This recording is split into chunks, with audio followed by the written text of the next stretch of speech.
I saw her today. This exact girl, only she didn't look human. There's some kind of connection between her, the old carnival, and the Miles County clown. What if you're connected too?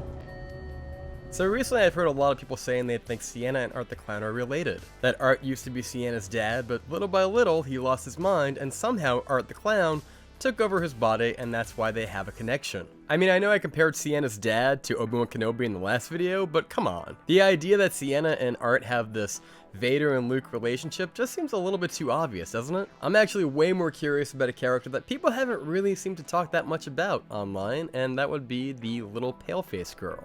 As described in the official synopsis for the film, after being resurrected by a sinister entity, Art the Clown returns to the timid town of Miles County where he targets a teenage girl and her younger brother on Halloween night. Sinister entity. Well, that's pretty vague.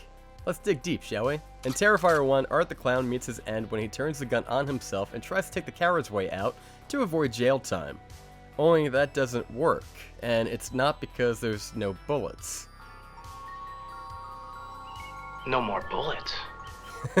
I love that movie, and come December, we are absolutely covering it.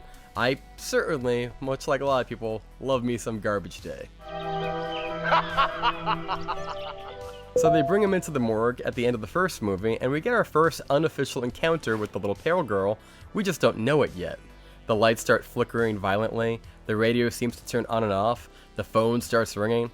Anyone else feel like they're watching that scene from *Malignant*? And over the radio, we hear a woman's voice say, "You're really going to like it here." And another voice of a woman screaming in horror.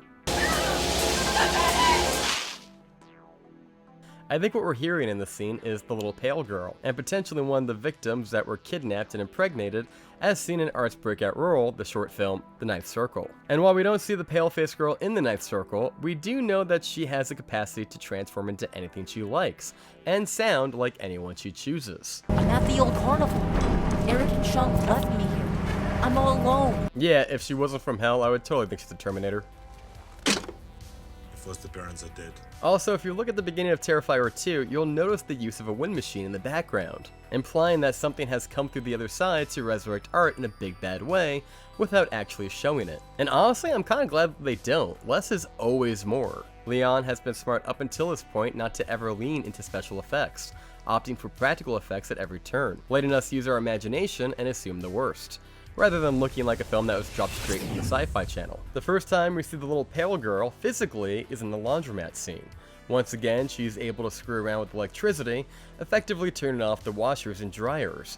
Art looks over at the pale-faced girl and doesn't seem to recognize her. As far as we know, it's Halloween and she could just be a character cosplaying as him, the way Jonathan had originally intended to earlier in the film. Which, funny enough, is the real-life reason why this character was created. As Damien Leone said, "The year before we went into actual principal photography, it was Halloween, and I was getting tagged in all these pictures of people, men and women dressing up as Art, and a lot of female Art cosplays. I had 20 of them, and I said, you know what? I gotta jump on this before it's too late, because girls love dressing up as Art just as much. I said we'll make a little mini Art the Clown character." From there, we see the little pale girl spew black fluids all over the floor, which has left many fans wondering, what the fuck? But not knowing exactly what the fluids are. Did she have really bad Taco Bell that morning?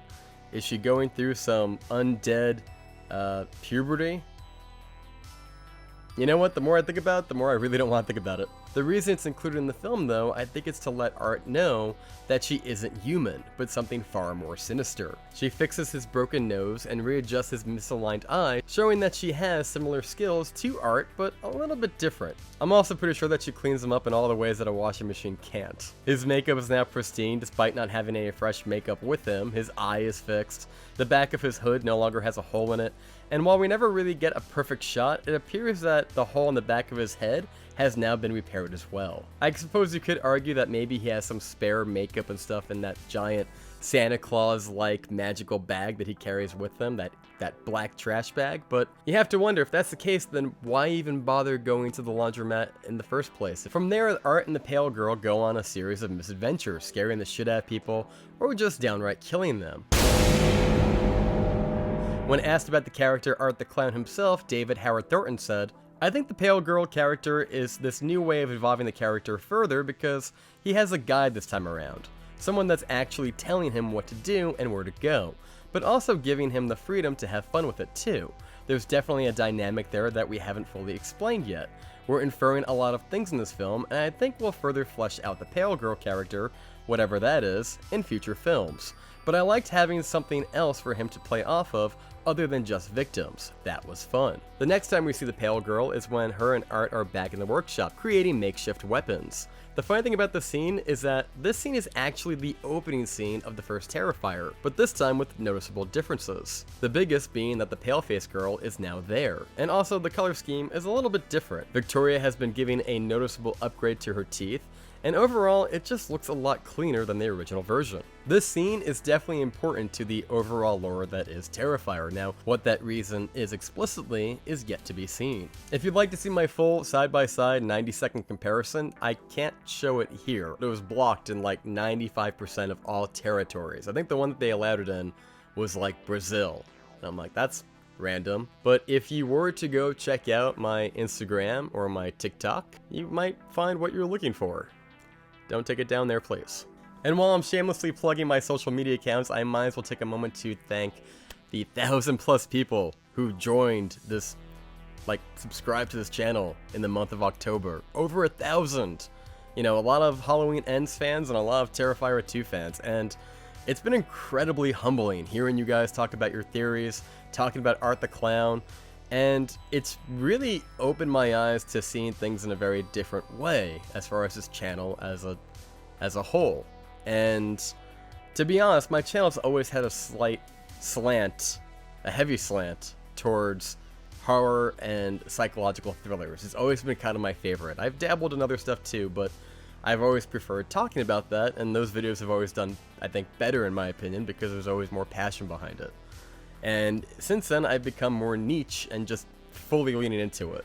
And as far as you guys, being into Terrifier 2 and stuff like that, if the views are there and people are actually interested in watching these type of things, then I'm totally down to keep talking about it. Until you guys are just like, I'm not watching this anymore, and then I'll, find something else in the horror genre to talk about. I just want to say thank you, because it's been great. I don't really talk about my personal life much. It's always been something where I've always divided. This is about movies, we talk about movies, and considering that the YouTube comment section can be pretty damn savage, I've always kind of been like, let's not talk about this too much. But if I can get real for a moment, horror has gotten me through a lot of dark days. And again, I don't talk about this, but I lost 2 members of my immediate family, and it sucked. One more recent than the other. One was during the pandemic, and it's been really, really hard. I have one additional immediate family member. Family and friends haven't really, in the extended way, haven't really picked up the slack or filled that void that's been left by the 2 that are not here now. Not to discredit the few that definitely have stepped up to the plate. There's I could think of 3 or 4 people off the top of my head who have made a valiant effort to really try to be there for me, and it's been fantastic. But they've got their lives, and it's kind of a, I'll see you when I see it kind of thing.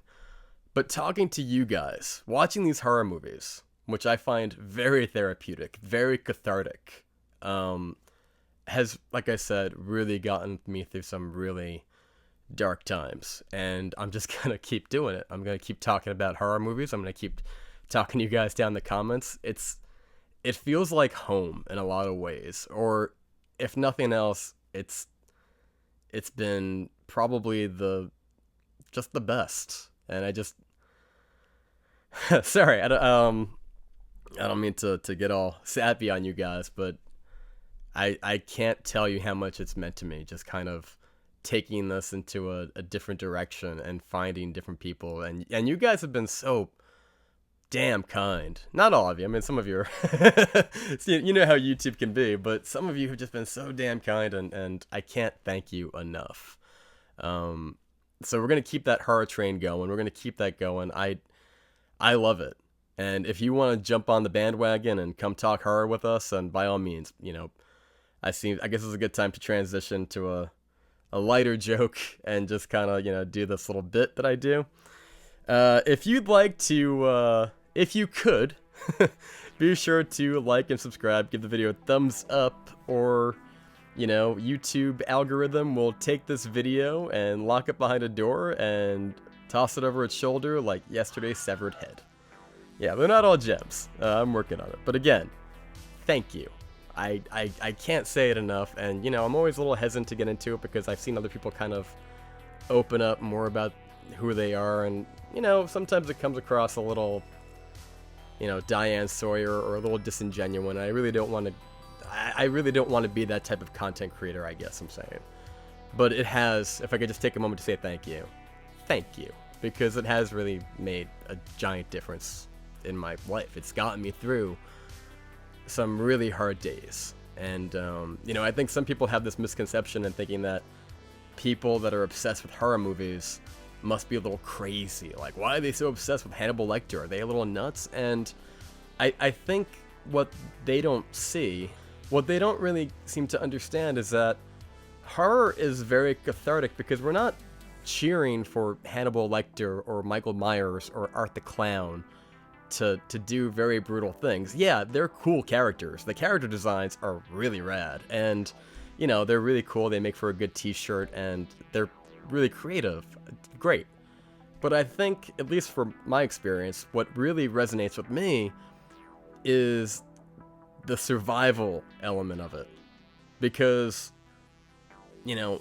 like many of you, I imagine, there's something very hopeful and inspiring championing certain characters, getting behind people like Sidney Prescott or Laurie Strode or Sienna Shaw or RJ McCready in The Thing, because life can be a shit sandwich sometimes, and life can often tell you fuck you, and sometimes the only thing you can do is say back, Yeah, fuck you too! So that's the end of my little bit. Sorry for getting all sappy on you guys. Let's get back to the show. Drop on by the Clown Cafe. Drop on by the Clown Cafe.